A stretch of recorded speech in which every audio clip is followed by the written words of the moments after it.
Find the function f given the derivative and the initial condition. The derivative is f prime of x equals 4x to the fourth power minus sine of x. The initial condition is over here, f of 0 equals 5.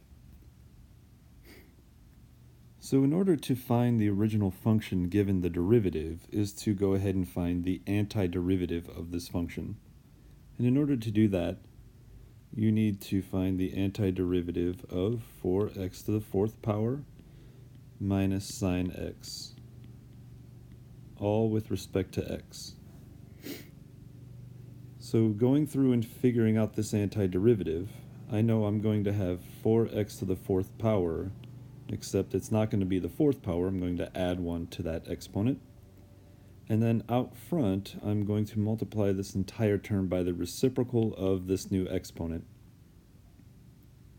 And for the antiderivative of sine, I know that it is going to be negative cosine of x.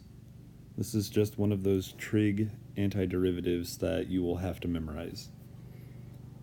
And then at the very end, I have to add c. So simplifying this down a little bit, I know I'm going to have 4/5 x to the fifth power plus the cosine of x plus c.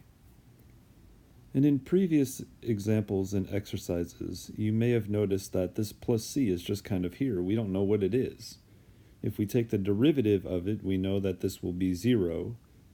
And if you take the derivative of all of this other stuff, you'll end up with what we started with in our derivative.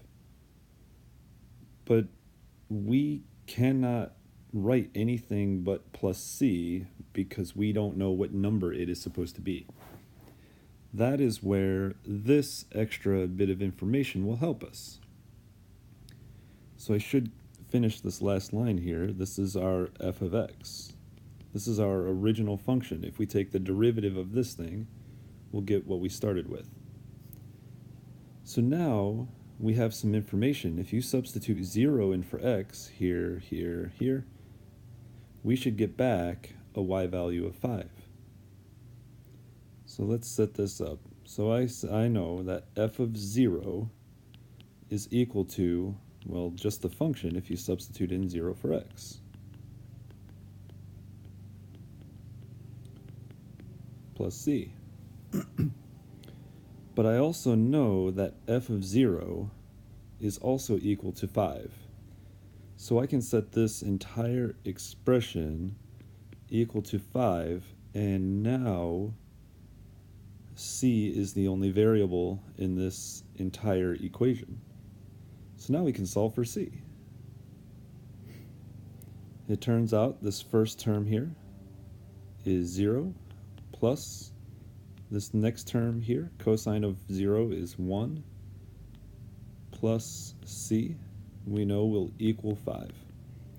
And when you solve this for c, c will be equal to 4. Now we're almost done. The direction state to find the function f. Well, we found most of the function.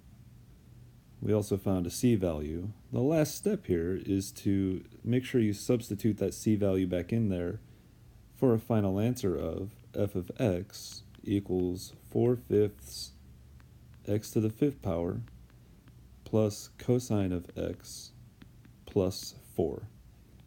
So here's our completed final function of f of x given a derivative and an initial condition.